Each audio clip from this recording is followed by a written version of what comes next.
The key to the double is to hit your opponent below his rib cage, which knocks him off his center of gravity. Wrapping your arms around his legs prevents him from regaining it. Your forward momentum, coupled with the upward thrust of your hips, gets your opponent airborne. Driving him to the mat can yield over 3,000 pounds of injury-producing force. That's like dropping a 20-pound bag of cement off a 9-foot ladder onto someone's chest. The key to the sprawl is sliding your legs backward, while leaning in and locking your hips at the same time. This forces your opponent's center of mass beyond its stability zone. Coupled with the downward thrust of your forearms, he's now supporting your entire upper body with the back of his neck and head, which leaves him face down on the mat, vulnerable to any number of attacks. The power of this move comes from the spin. Like the wrecking ball at the end of a demolition crane, the power is generated by the rotation of the body. In conjunction with the snap of the knee, the foot achieves a velocity of nearly 30 miles per hour. When the heel connects with the solar plexus, it transfers 1,400 pounds of force, enough to damage internal organs and fracture multiple ribs. It gets its power from the pressure exerted by your legs. The first leg imparts pressure to the carotid artery. The second leg, working in conjunction with your arms, optimizes that pressure, transforming you into a human vice grip.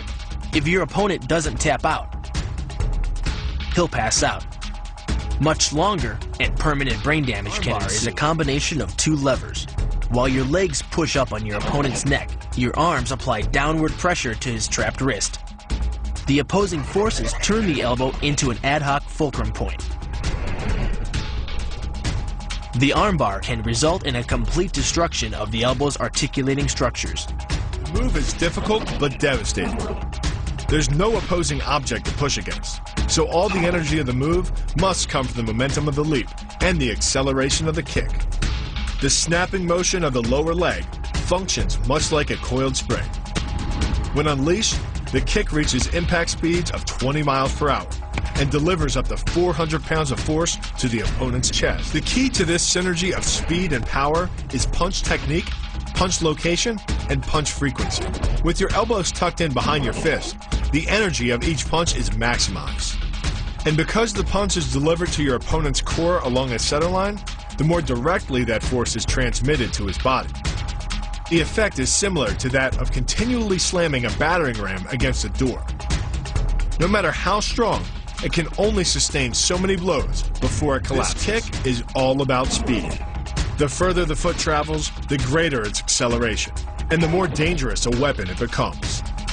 Powered by the muscles of the hip flexor and the quadriceps, by the time your foot reaches your opponent's throat, it's traveling nearly 40 miles per hour. That type of speed yields over 1,000 pounds of force, enough to puncture the Adam's apple and crush your windpipe. The power of the takedown is derived from the simple mechanical advantage you hold over your opponent.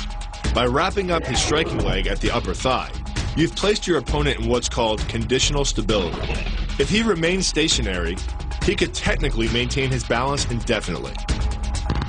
But by driving him backward and initiating a sweep of his other leg, you've added two destabilizing factors, and the loose center of gravity simply cannot hold. By grabbing the wrist, you provide hundreds of pounds of additional leverage.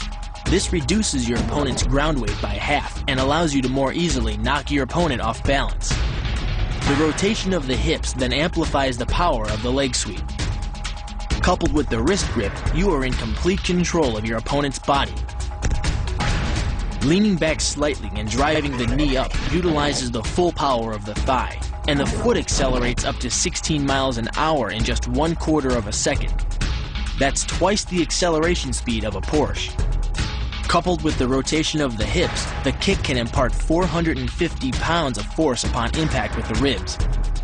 When executed perfectly, it's a motion similar to cracking a 2x4 with a sledgehammer. The calf crush works because of the ankle lock. Working in conjunction with your leg, it serves as a sort of high torque pinch point, imparting hundreds of pounds of force on the tibia and fibula. The tibia and fibula are some of the strongest bones of the human body, but creating this pinch point allows you to deliver enough force to easily break them, which leaves your opponent with two choices: tap out and admit defeat, or risk permanently losing the use of your leg.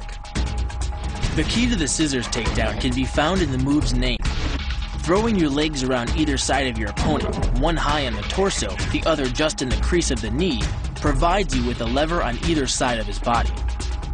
It's literally like a piece of paper between two blades of a scissor, only instead of slicing through paper, you're using a combination of potential and kinetic energy to cut through your opponent's center of gravity. The downward force exerted on his gi pulls your opponent across his tipping point. Along with your body weight, you generate enough instability in your opponent to drive his body to the mat, like a child tossing around a rag doll. The hip throw capitalizes on the body mechanics of both you and your opponent. Thrusting your hips into your opponent's waist creates a pivot point around which his arm is the lever. With your legs between his, you've created a center of gravity significantly lower than your opponent's. This imparts maximum instability and helps you maintain control while throwing him over your hip. The throw, coupled with the downward force of gravity, generates a speed of 8 miles per hour, which can create more injury-producing impact energy than falling.